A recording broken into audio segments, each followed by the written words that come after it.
ষষ্ঠ দফায় আগামী শনিবার বাঁকুড়ার 2 কেন্দ্রে ভোট। তার আগে বুধবার খ্রিস্টান কলেজ মাঠে প্রাতঃভ্রমণকারীদের মাঝে নির্বাচনী প্রচার করলেন বাঁকুড়া লোকসভা কেন্দ্রের বিজেপি প্রার্থী ডাক্তার সুভাষ সরকার।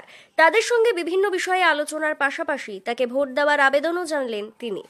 অসংখ্য মিথ্যে কথা বলেন, অসংখ্য আপনি নেটে যান।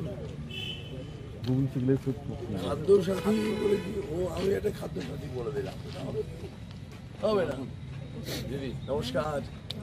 সুন্দর সাবলীল কথা এবং সমস্ত বিষয়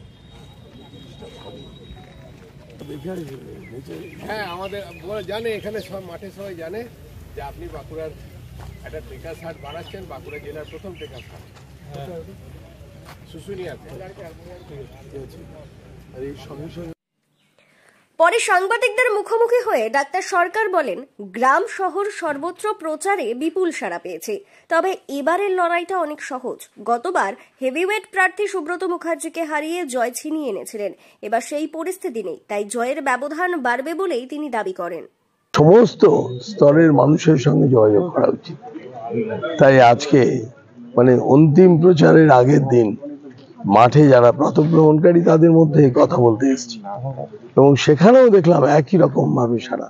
আমি কিছু বলার আগেই তারা বলছে জুন মাসে দিল্লি যাচ্ছেন। ঠিক এইভাবে মানুষ একেবারে তৈরি করে নিয়েছে কাকে ভোট দেব।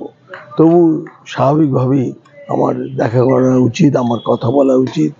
আর এর সঙ্গে সঙ্গে গ্রামের মানুষের আবেদন আরো বেশি, ভীষণ। তারা একেবারে নিজে হাতে মালা তৈরি করে দাঁড়িয়ে আছে, উলুধ্বনি শঙ্করধ্বনি এ সমস্ত করছে, নিজেরাই চন্দন বেটে নিয়ে এসছে, প্রদীপ জ্বালিয়ে নিয়ে এসছে সাত সকালে মাঠে। এই জন্যই যে এখানে যারা আসেন তারা কি ভোটার্স, তাদের সঙ্গে অনেকের কথা হয়। এটা প্রতিবারই আসি, এবারও তাই এসছি তাদের সঙ্গে যোগাযোগ করতে এবং তারাও খুব উৎসাহী। না কঠিন কোথায়, গতবারের থেকে তো সহজ মনে হচ্ছে এবং ব্যবধানটা বাড়বে। গতবারে অনেক হেভিওয়েট প্রার্থী ছিলেন প্রতিদ্বন্দ্বিতায় সুব্রত মুখার্জি, আর এবারে যিনি আছেন তাকে তো তার নিজের দলের লোকেরাই পছন্দ করছে না। আর তার সঙ্গে সঙ্গে তিনি নিজের ভোটটাই নিজেকে দিতে পারবে না।